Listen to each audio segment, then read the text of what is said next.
अरफात का फ़ोन आया कि भिवंडी में आना बहुत ज़रूरी है। यकीन जानिए यूपी छोड़कर आज सिर्फ और सिर्फ भिवंडी के इस भाषण के लिए आया हूँ और सुबह 7:30 की फ्लाइट से वापस बनारस जाकर फिर गोरखपुर, देवरिया, आजमगढ़, मऊ का दौरा करके फिर वापस आऊँगा। और आपकी दुआओं से आपको इस बात की खुशी होगी कि आज समाजवादी पार्टी उत्तर प्रदेश में सबसे आगे जा रही है और जीत की तरफ बढ़ रही है। मैं यहाँ के इलेक्शन की बात तो करूंगा अभी, लेकिन रशीद भाई, जब मैंने मुलायम सिंह यादव जी का घोषणा पत्र पढ़ा, जब मैंने पढ़ा कि मुलायम सिंह यादव जी ने जनता से वादा क्या किया है, यकीन जानिए मुस्लिम लीग अगर होती, कोई मुसलमानों की अपनी पार्टी होती, तो शायद इतना ज़्यादा मुसलमानों के लिए वादा नहीं करती। मैं इस बात के लिए आप लोगों से कहूंगा कि मुलायम सिंह यादव के लिए जोरदार तालियां बजाकर आप उनका स्वागत कीजिए। आज हम लोग बार बार ये कह रहे हैं कि जो बेगुनाह लोग जेल में भरे उनको छोड़ा जाए, उनको मुआवजा दिया जाए। महाराष्ट्र की सरकार नहीं कर रही है, लेकिन मेरे नेता ने अपने घोषणा पत्र में लिखा है कि जितने लोग उत्तर प्रदेश में बेगुनाह बंद हैं, मेरी सरकार बनते ही फौरन मैं सबको रिहा करूंगा और सबको मुआवजा दूंगा और पकड़ने वाले पुलिस वालों को जेल में भेजूंगा। मुलायम सिंह यादव जिंदाबाद, समाजवादी पार्टी जिंदाबाद। मेरी सरकार ने यह लिख कर दिया है कि जिस दिन मेरी सरकार उत्तर प्रदेश में बन गई, मैं किसानों को, आज किसान यहां आत्महत्या कर रहा है, खुदकुशी कर रहा है, कहां? महाराष्ट्र के अंदर। मैं किसानों को एक समिति बनाकर कि ये फसल तैयार करने में कितना रुपया खर्चा हुआ, अगर मानो कि 100 रुपया खर्चा हुआ फसल का, तो सरकार खुद 50 रुपया ज्यादा देकर के 150 रुपये में उस फसल को खरीद लेगी और 100 रुपये में 50 रुपये मुनाफा किसानों को देगी। ये समाजवादी पार्टी उत्तर प्रदेश में कर रही है और अल्लाह का करम है कि साइकिल आज मीलों दूर आगे भाग चुकी है और हाथी पीछे भाग रही है। मैं उसी में लगा हुआ हूं। महाराष्ट्र में, मुंबई में इलेक्शन है, महाराष्ट्र के कई सारे कारपोरेशन में इलेक्शन है और आज मैं आपके पास फिर बीच में भिवंडी में आया हूं। और ये भिवंडी अगर नहीं होता, शायद कहीं और का इलेक्शन होता, तो मैं हरगिज यूपी छोड़कर आज भाई यहाँ वापस नहीं आता। और मैं इस उम्मीद के साथ आया हूँ, जिस भिवंडी ने हमें उरूज पर पहुंचाया है, जिस भिवंडी ने इतनी ताकत दी है, मुझे उम्मीद है कि ये भिवंडी इंशाअल्लाह ताला आने वाला ये इलेक्शन, समाजवादी पार्टी अभी शहरों में है, समाजवादी पार्टी का वजूद वही है जहां माइनॉरिटी अकलियत के लोग हैं, जहां उत्तर भारत के लोग हैं, वही समाजवादी पार्टी को वोट मिलता है। लेकिन हमारी पूरी कोशिश है कि हम महाराष्ट्र के गांव-गांव तक समाजवादी पार्टी को फैलाएं और इस फैलाने के लिए हमें जो भी करना पड़ेगा, जो भी रणनीति अपनानी पड़ेगी, हम उस रणनीति को अपनाने में पीछे नहीं हटेंगे।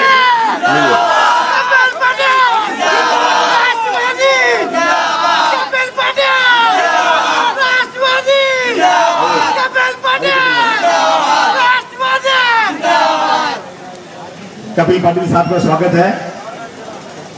मैं कह रहा था कि हमें समाजवादी पार्टी को गांव-गांव तक पहुंचाना है। समाजवादी पार्टी को गांव-गांव तक पहुंचाने के लिए हमें किसी के साथ जाना है। आज हमारी लड़ाई यहां कांग्रेस और एनसीपी से हो रही है, ऐसा नहीं कि नहीं हो रही है, लेकिन जहां शिवसेना और बीजेपी की बात आती है, हम कांग्रेस का साथ देते हैं, हम एनसीपी का साथ देते हैं, लेकिन हम ही को कमजोर करने की अगर कोशिश की जाती है, अभी कांग्रेस पार्टी ने समाजवादी पार्टी को कमजोर करने के लिए बहुत ज्यादा कोशिश किया।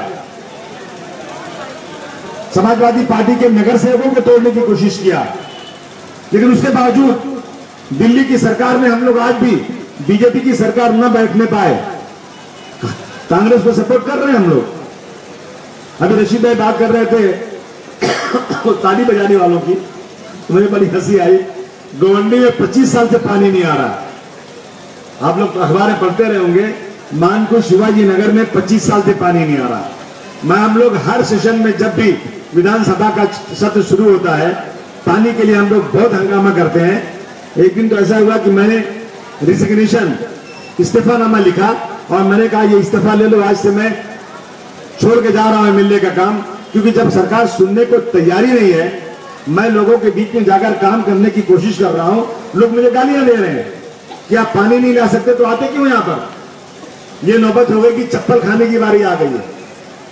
तो जब सरकार सुनती नहीं है तो मैं फिर आज ये रिजाइन करता हूं और यहां से जाता हूं, मैंने कहा वहां पर कि हाउस में बैठे हुए पूरे 288 एमएलए से मैं ये निवेदन करूंगा कि मैं कोई बंगला नहीं मांग रहा, मैं कोई इनसे नौकरी नहीं मांग रहा हूं, मैं ये वही मांग रहा हूं जो इंसान का बुनियादी हक है, पानी पीने का। और अगर आज सरकार ने पानी पीने का नहीं दिया तो पूरे एमएलए से मेरी निवेदन है, चाहे वो शिवसेना के हों, चाहे बीजेपी के हों, चाहे कांग्रेस एनसीपी किसी पार्टी के भी हों, मुझे इस मुद्दे पर आप सपोर्ट कीजिए, पानी के मुद्दे पर। अल्लाह का करम है, सब के सब खड़े हो गए, बोले बिल्कुल आज बात सुनी जाएगी। हंगामा हो गया हाउस के अंदर, मुख्यमंत्री को बुलाया गया लेकिन मुख्यमंत्री नहीं मौजूद थे। हमारे जो दूसरे मंत्री थे वहां हमारे एरिया के, जो इंचार्ज पालक मंत्री, वो खड़े हुए।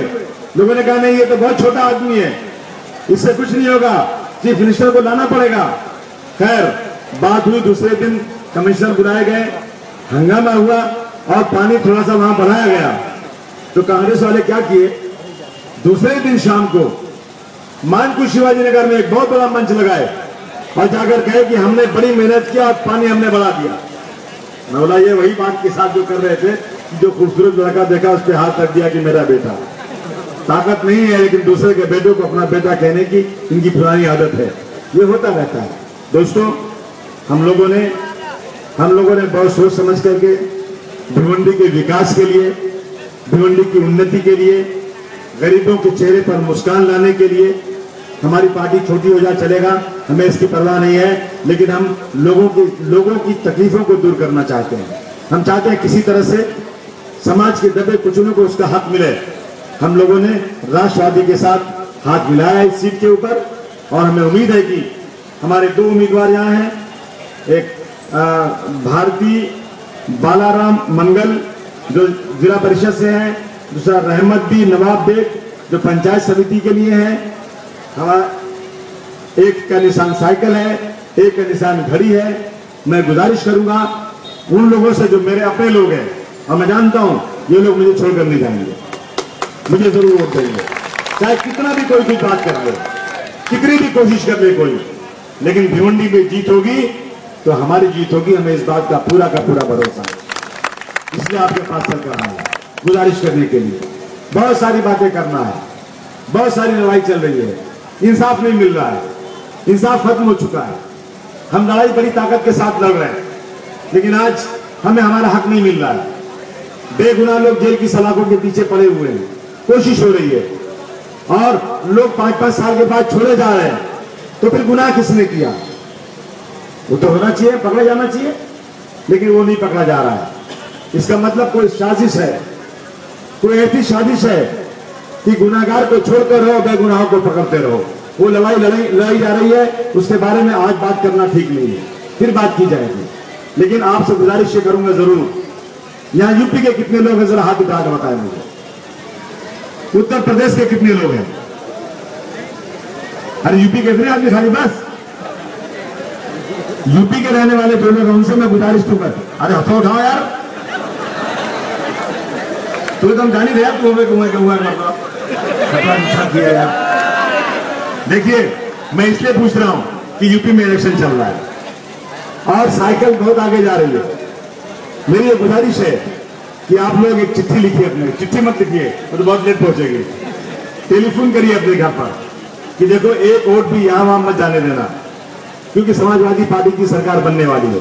और मैं इस बात को चैलेंज से कह सकता हूं कि समाजवादी पार्टी सबसे बड़ी पार्टी बन रही है, कोई माई का लाल उसको 2 नंबर पर नहीं ला सकता, वो 1 नंबर की पार्टी है, कितनी भी कोशिश कर ले कोई। तो समाजवादी पार्टी की जीत में हमारा हाथ ज्यादा होना चाहिए। आप लोग फोन करिए कि जो यूपी में इलेक्शन होने जा रहा है वहां साइकिल को पूरी ताकत के साथ वोट दिया जाए, ये मेरी आप लोगों से पुरजोर अपील है।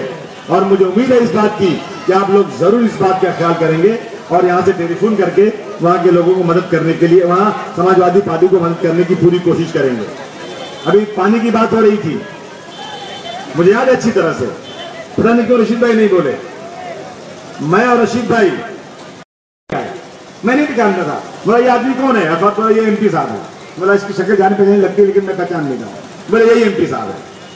जब उन्होंने कहा कि मैं 1.5 करोड़ का फंड दे रहा हूं तो उसने कहा नहीं साहब आप ये फंड नहीं दे सकते। तो इतना जोर से डांटा अजीत पवार ने उनको बोले फंड मैं दे रहा हूं, मैं फाइनेंस मिनिस्टर हूं, तुम ज्यादा बोलोगे तुम्हारा फंड जो मैंने दिया है वो कम कर दूंगा मैं, लेकिन मैं इनको फंड दूंगा। तो एक आदमी भिवंडी के पानी के लिए जो 1.5 करोड़ रुपया मिल रहा है उस पैसे को रुकवा रहा था मेरे सामने। मैंने कहा ये आदमी कैसा है, बस ये ऐसा ना हो जाए कि कहीं समाजवादी पार्टी को इसका क्रेडिट मिल जाए। अरे जनाब, क्रेडिट तो आपको मिलेगा, आपका मंत्री बैठा हुआ है जिला परिषद में, पाटिल साहब बैठे हुए हैं, यही करेंगे काम, मैं नहीं करूंगा। लेकिन मैं इनसे मांग करूंगा, जिद करूंगा, आंदोलन करूंगा तो काम होगा। इसलिए हम इनके साथ गए कि जिला परिषद में भी समाजवादी पार्टी की ताकत बने। हम लोग जो है ना सिर्फ पार्टी का नाम हो जाए और ये चिल्लाते रहे, ये बिल्कुल ठीक बात नहीं है। अगर कहीं कोई अच्छा काम हो रहा है तो उसको मदद करना चाहिए। दूसरी बात, अभी हमारे लोगों ने इसी मुमरा के अंदर, मुमरा के जो एमएलए थे राष्ट्रवादी के, उन्होंने एक चिट्ठी लिख दिया म्युनिसिपल कमिश्नर को, समाजवादी पार्टी की ऑफिस तोड़ो। मैंने कहा, उन्होंने मुझे फोन किया कि साहब मुझे बहुत प्रेशर है कि समाजवादी पार्टी की ऑफिस तोड़ने के लिए लोकल एमएलए का, सुनिए। तो मैंने बोला कि भाई, और वहां के कमिश्नर ने मुझे कहा कि मैं मजबूर हूं। मैंने कहा मेरे आदमी हाथ बांध के खड़े रहेंगे, आपको समाजवादी पार्टी की ऑफिस तोड़ना है ना, जाकर तोड़ दो, मेरा एक आदमी बोलेगा नहीं। लेकिन थाना से जब निकलोगे ना तो रास्ते में और 3 ऑफिस पड़ेगी जो इलीगल है, पहले उसको तोड़ना, उसके बाद मेरी ऑफिस जाकर तोड़ना। और खाली मेरी तोड़ दोगे तो याद रखना वापस नहीं जाने पाओगे। जब मैं शिकायत लेकर गया मैं अजीत पवार साहब के पास, तो उन्होंने मेरे साथ इंसाफ किया। उन्होंने बुलाकर डांटा वहां के वर्करों को कि ये तुम कैसे कर सकते हो, तुम किसी राजनीतिक पार्टी की शिकायत करके तोड़वाना चाहते हो। इसलिए मैं अजीत पवार की इज्जत करता हूं। उस दिन टीवी पे इंटरव्यू हो रहा था मेरा, मुझसे पूछा गया अजीत पवार जी के बारे में। मैंने कहा अजीत पवार साहब बहुत ही साफ बोलने वाले आदमी है, बहुत जो बोलना सामने बोलने वाले आदमी है और प्रॉम्प्ट फौरन एक्शन लेने वाला